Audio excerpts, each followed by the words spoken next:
Can I use your phone? You don't lend your phone to people. Saingan dalam bisnis adalah booster energi yang alami, tetapi jika persaingan sudah dianggap tidak sehat lagi, maka pilihannya adalah mundur atau tempur. Film The Family tahun 2013 diangkat dari satu novel Prancis berjudul Malavita dan versi bahasa Inggrisnya berjudul Bedfellas karya Tonino Benacuesta. Menceritakan persaingan para petinggi mafia yang memperebutkan kekuasaan. Rivalitas bisnis ini sudah mengarah pada ancaman nyawa keluarga, sehingga satu bos mafia meresponnya, yaitu bersekutu dengan Biro Investigasi Federal, sehingga menghasilkan salah satu dari petinggi mafia itu berakhir di Hotel Prodeo. Why wouldn't I like it? If it's good enough for you, it's good enough for me. Berlatar tahun 90-an, satu keluarga tengah khusyuk menikmati sajian makan malam. Keadaan berubah setelah bel pintu berbunyi. Berbagai macam pertanyaan terpancar dari raut wajah anggota keluarga Pak Narko. Sementara itu, Pak Narko mendekat ke pintu dan mengecek terlebih dahulu tamu lewat lensa pintu.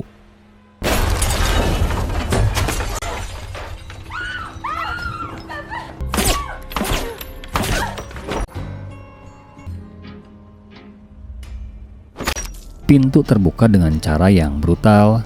Kemunculannya yang secara tiba-tiba membuat seisi rumah panik. Akan tetapi kepanikan berubah menjadi keheningan setelah semua anggota keluarga dilenyapkan dan memotong satu jari tangan Pak Narko.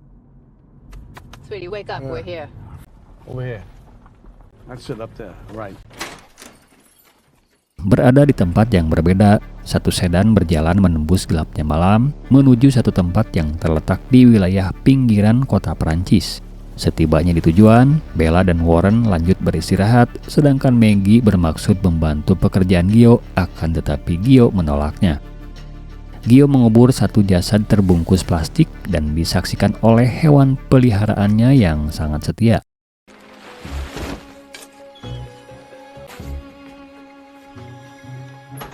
Mengawali hari di rumah baru, kehidupan mereka nampak sederhana dan apa adanya, tanpa banyak permintaan yang aneh-aneh dari kedua anaknya. Hanya saja bocah yang bernama Warren menanyakan terkait identitas baru di lingkungan ini. Tanpa banyak berpikir, sang ibu memberikan nama keluarga ini dengan nama Blake. Hal ini sebagai bekal identitas baru di lingkungan perumahan dan di kampus sekolah. Now, we are the Blake family. Where's the school at? I've drawn them a map. Setelah anak-anaknya berangkat sekolah, Maggie meluncur ke pusat kota dan sejenak menikmati kedamaian kota kecil itu, kemudian menuju pasar untuk beli sembako. Sementara itu, Giovanni mulai berbenah dan memilah barang-barang dan berakhir di satu kotak berisi mesin tik zaman jadul. Bertempat di sekolah baru, Warren mendapatkan sambutan dari penguasa sekolah yang datang dan melakukan intimidasi padanya, sebut saja namanya Topan. Tetapi nampaknya Warren sudah sangat hafal betul dengan gaya seperti itu. Karena objek barunya tidak menampakkan rasa takut, maka gerombolan ini menghajar Warren hingga babak belur. If you're American, you must be rich. Wow. Okay, can we just cut to the chase here?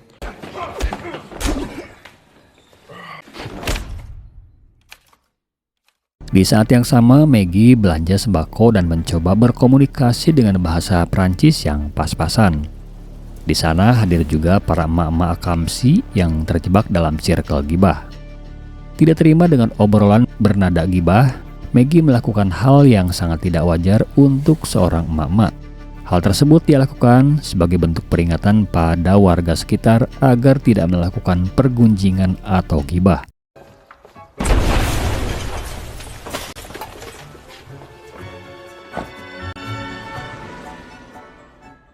Bertepatan dengan waktu istirahat, Bella dan Warren duduk bareng di kantin. Hari pertama di sekolah, Warren melakukan analisa detail terkait orang-orang yang memiliki peran dalam aktivitas sosial di sekolah itu, terutama terkait jaringan bisnis yang terjadi di sekolah itu. And what do you do? Right. And what are you? Jesus, 4 o'clock already. I gotta get back in the house. The kids are coming back to school. Di siang itu, Bella pulang terlebih dahulu. Tiba-tiba datanglah satu sedan yang berisi para pemuda caper. Mereka menawarkan kebaikan untuk mengantar anak baru pulang ke rumah. Di perjalanan, Bella komplain karena sedan itu melaju menuju satu taman di pinggiran danau kecil. Setibanya di sana, satu pemuda yang bernama Bule merayu dan melecehkan Bella. Dan tentunya Bella pun merespon dengan respon yang sangat baik. It is just 5 minutes to get to know each other better.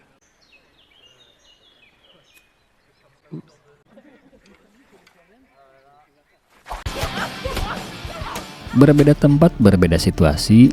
Berada di satu penjara federal Amerika, satu sipir penjara mengantarkan pesanan pada penghuni penjara yang memiliki asisten pribadi.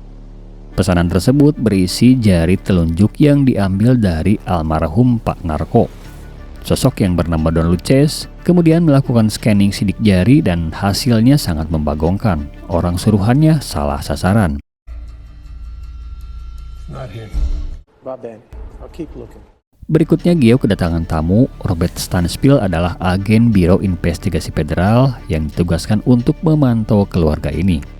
Sebagai informasi, Giovanni Manzoni adalah bos mafia besar di kota New York yang memilih menjadi sekutu Biro Investigasi Federal.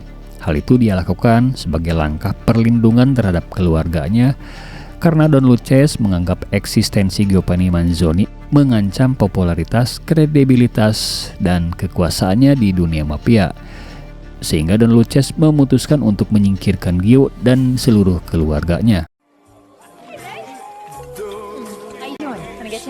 Yeah, give me a scotch and water. Giovanni meninggalkan gemerlapnya kota New York dan kini hidup dalam perlindungan dan pengawasan dari pihak Biro Federal. Hal ini terjadi sebagai dampak dari kesaksian Giovanni yang mengantarkan Don Luces berada di kerangkeng besi. Sementara itu, Warren mewarisi jiwa mafia dari ayahnya. Bocah ini mulai bergerilya membangun jaringan bisnis di sekolahnya. Kemudian merekrut orang-orang yang dianggap memiliki potensi untuk menjalankan bisnis underground di sekolah. Hal tersebut senada dengan Bella yang mendapatkan perlakuan dari siswi lama yang kedapatan mencuri properti miliknya. Bella menyelesaikannya dengan cara yang menurut pemahamannya baik dan layak.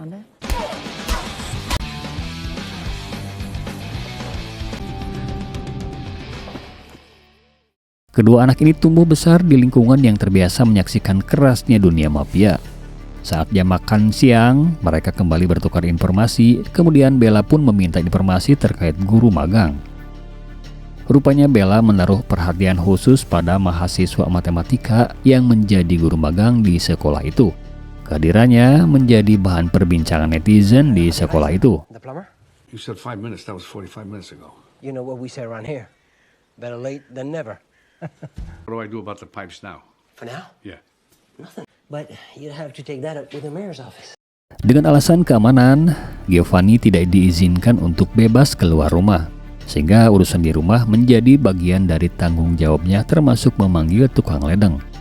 Meskipun sudah berusaha untuk beradaptasi dengan lingkungan baru, tetapi jiwa-jiwa brutal kemafiaannya masih menyala. Hal tersebut terjadi ketika tukang ledeng datang terlambat dan ketika sampai di rumah pun tidak melakukan apa-apa. Tentunya hal ini membuat Giovanni berbaik hati mengantarkan tukang ledeng ini masuk ke instalasi gawat darurat. What's your line of work? Let me show you.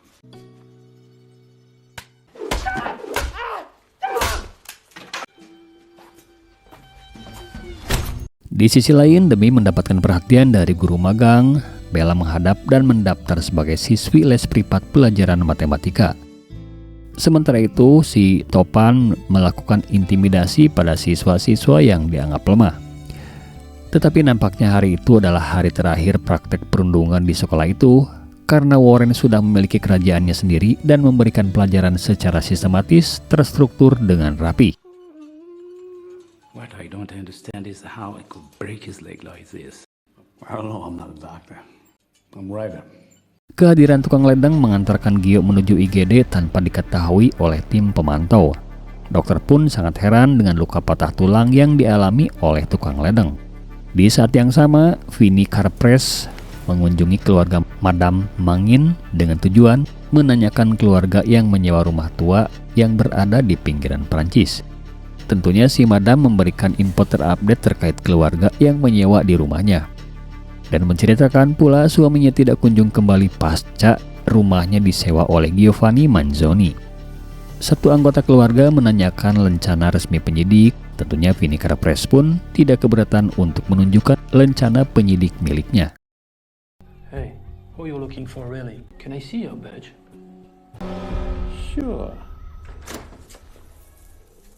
Untuk mengisi kegabutannya, Gio mencoba menulis memoir pribadinya dengan tujuan menuangkan kisah perjalanan hidupnya dalam lembaran-lembaran kertas.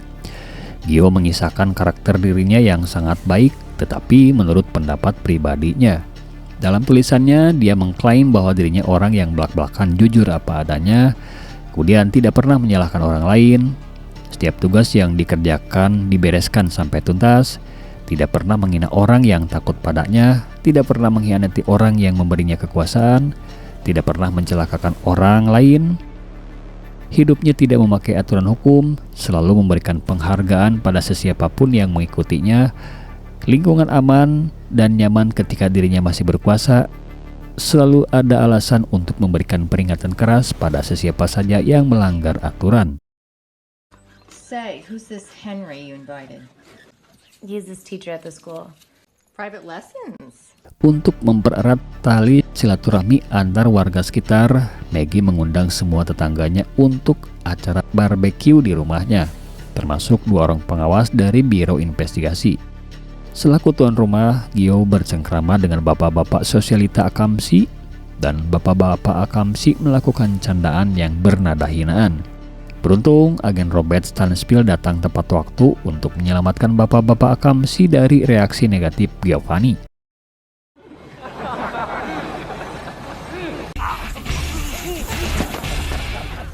Stand me to a drink, Fred? Yeah, give me a couple of minutes to get this baby right. Robert mengingatkan Gio agar pandai beradaptasi dan menurunkan egonya. Karena jika identitas aslinya terbongkar, maka semuanya akan bubar. You intend to tell the whole story? It's all random stuff. Karena permasalahan kualitas air PDAM belum terselesaikan, maka atas saran dari tukang ledeng, Gio menemui wali kota dan berakhir tidak mendapatkan solusi apapun. Kemudian dia meluncur ke kantor PDAM setempat dan jawaban yang diterima adalah penghinaan. Hal tersebut membangkitkan brutalitas Giovanni Manzoni, sehingga biker yang notabene pemilik PDAM berakhir sangat mengenaskan. I want my water crystal. Buy a bottle of water then. So I'm going to ask you one more time. The pump. Stop it. You open your big mouth about this, you won't have no children no more. Dan dengan cara itulah muncul solusi untuk menjernihkan air minum ke seluruh pelanggan PDAM. Sementara itu, Warren semakin merajalela di sekolah. Bocah itu sudah memiliki anak buah dan memiliki bisnis gelap di sekolah. Dan saking sibuknya mengelola bisnis, dia lupa pekerjaan rumah yang rencananya akan dimuat di artikel surat kabar. Tidak ingin buang waktu percuma, Warren mengingat-ingat percakapan yang menarik antara Don Luces dan bodyguardnya beberapa tahun ke belakang. Warren mengcapture satu ungkapan yang dianggap menarik bagi dirinya, dan itulah tugas pekerjaan rumah yang dikerjakan di sekolah. Wonderful. Can I have it? Yeah, it's just in here. Give me 5 minutes to get you a hard copy. If it's good enough for you, it's good enough for me. Giovanni sangat menyayangi keluarganya dan anak-anaknya pun sangat mengagumi kedua orang tuanya. Ketika mereka kumpul makan malam, ada panggilan telepon masuk yang segera direspon oleh Bella. Bella mengira penelpon itu adalah Henry, si guru magang matematika. Tetapi panggilan itu ternyata untuk ayahnya yang diundang hadir di komunitas film. Dad, Yeah. it's for you. Some came running. Thank you. Okay. Thank you. Bye. Karena Gio mengenalkan diri sebagai seorang penulis, maka dia dianggap layak untuk menjadi tamu di acara debat di tengah acara komunitas film. Untuk mengakrabkan diri dengan lingkungan, Gio menyanggupinya. Imbasnya, Robert Stansfield menceramahinya karena alasan keselamatan tentunya. Tetapi Gio memberikan dalil berbaur dengan warga sekitar agar kehidupannya terlihat normal dan wajar. Package for you, boss. How's your knee? Much better. It's good enough for you. It's good. Sementara itu, upaya Don Luces dalam pencarian Giovanni menemukan titik terang dari satu surat kabar yang memuat satu English story.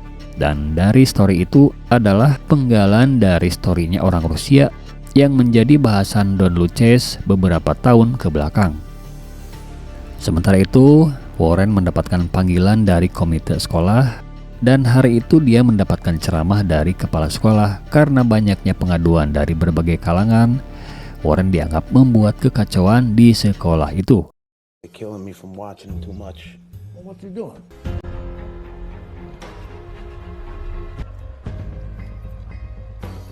Kemudian berbekal informasi dari pemilik PDAM penyebab buruknya kualitas air minum, Giovanni mencoba membantu PDAM dengan menyimpan bom waktu di satu tangki penyebab keruhnya air minum. Gio berhasil menipu petugas pengawas hingga dirinya bebas bergerak. Di saat yang sama, Bella mendapatkan panggilan telepon dari Henry yang harus pindah ke kota Paris dengan alasan program magangnya sudah selesai dan akan berkonsentrasi pada sekolah, dan tentunya sulit bagi Bella menerima situasi ini. Belle, I'm not ready for that. My family doesn't have very much money and they're relying on me. Di sisi lain, agen Robert akan melakukan pendampingan pada acara debat di klub sinema atau komunitas film. Saat itu film yang menjadi objek debat adalah film yang secara inti cerita sangat identik dengan perjalanan hidupnya selama ini sampai di titik dirinya berada di Prancis. Try my best. That's true. Thank you. Ladies and gentlemen, Goodfellas. You're gonna like the way I guarantee. Selama bersekolah, Warren sudah menjadi miniatur mafia di sekolah. Kerajaan dan jaringan bisnisnya sudah menguasai pasar gelap di sekolah. Tetapi karena banyaknya keluhan dan khawatir berakibat buruk pada keselamatan keluarganya, Warren mencoba untuk menempuh hidupnya secara mandiri. Bella memahami situasi itu dan mendukung perjalanan adiknya yang menduplikasi perjalanan ayahnya sendiri. Sementara itu, Bella sendiri sudah menggunakan gaun dan berencana akan pergi bersama orang yang spesial. Jesus, you scared the shit out of me! I'm 14, so it's time I started out in the business. Sementara itu, tepat berada di stasiun, perjalanan Warren terhenti karena menyaksikan pasukan jagal turun dari kereta dan Warren mengenal semua orang itu. Meskipun masih usia remaja, tetapi instingnya sudah berbicara bahwa pemandangan itu adalah ancaman yang sangat serius pada keluarganya.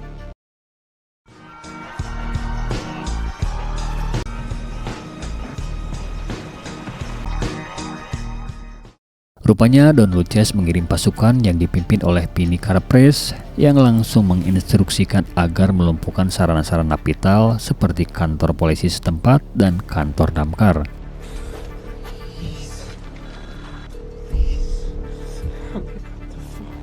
Hello? Di sisi lain, Bella yang merasa kecewa dengan keputusan Henry berpamitan untuk pergi dari dunia ini. Tetapi di saat yang sama, Bella melihat anomali hingga dirinya membatalkan niatannya dan kembali untuk menyelamatkan ibunya. I'll call you back. Giovanni mempresentasikan isi dari film Goodfellas identik dengan apa yang dia alami sekarang. Hal ini membuat agen Robert meminta Chico dan agen Caputo untuk mengamankan Maggie dan anak-anaknya. Street there watching for the feds. They must have a hideout with a view of the house. What time is it now? Who's got French time? Me.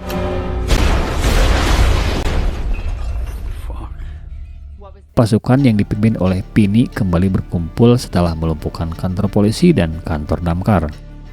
Mereka melakukan rapat darurat di sebuah warung makan. Tepat jam 12 malam, bom rakitan yang disimpan di tangki PDAM meledak dan ini merupakan upaya Gio untuk menormalisasi air minum yang masuk ke rumahnya. It's a cleanup operation. Get that family out of there. Maggie's with us. Kids are unaccounted for. Only Fred's in the house. Dengan alasan keamanan, Robert memulangkan Gio kemudian melanjutkan penelusuran ke kantor polisi. Di saat yang sama, Pini dan pasukannya mulai berpencar dan akan melakukan penyergapan di rumah Giovanni. Berada di seberang rumah, Maggie meminta izin untuk mempacking kebutuhan pribadi dan keluarganya. Dan kedua pengawas pun sepakat untuk mengizinkan Maggie. 5 minutes. Okay. 5 minutes.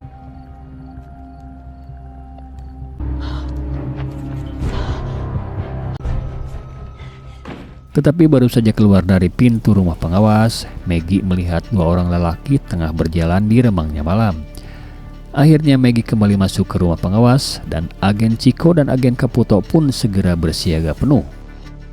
Setelah mendapatkan kepastian dari agen Robert, kedua agen pengawas diminta untuk segera pergi dari sana. Sementara Giovanni menyaksikan keanehan dari hewan peliharaan yang terus bersuara. Dan di luar rumah, pasukan bersenjata lengkap sudah dalam posisi siap untuk menyergap. Maggie mencoba menelpon Gio, tetapi Gio tidak segera meresponnya, dan di luar pagar satu orang sudah siap dengan roket peluncur bazooka.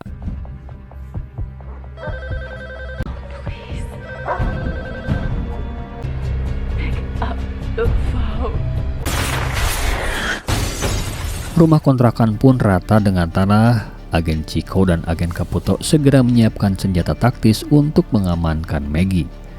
Akan tetapi takdir berkata lain, dua agen biro penyidikan menjadi orang yang pertama kehilangan nyawa. Suara tembakan Bang Benny menjadikan penanda bahwa aksi mereka sudah tepat sasaran.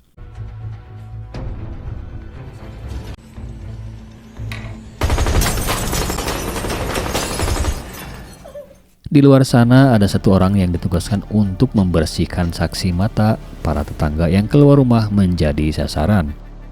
Bang Benny masuk ke rumah pengawas dan Maggie hanya bisa berharap semuanya akan baik-baik saja. Bernie, It's good to see you again. feelings not mutual, Bernie. Meskipun terlambat, tetapi kedatangan Bella memberikan satu perlawanan hingga satu orang dipastikan mengalami gegar otak setelah dihantam dengan benda tumpul. Disusul dengan kedatangan Warren, posisi mereka memang berseberangan dengan dua sedan yang berisi senjata taktis. Kemudian mereka memanfaatkan itu untuk melakukan perlawanan.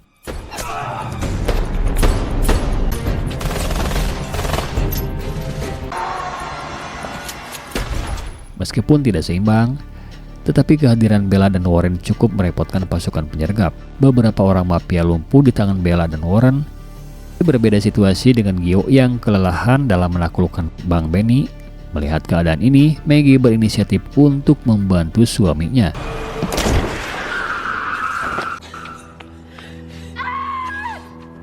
Semua pemburu yang dikirim oleh Don Luces berakhir di tangan keluarga Giovanni Manzoni.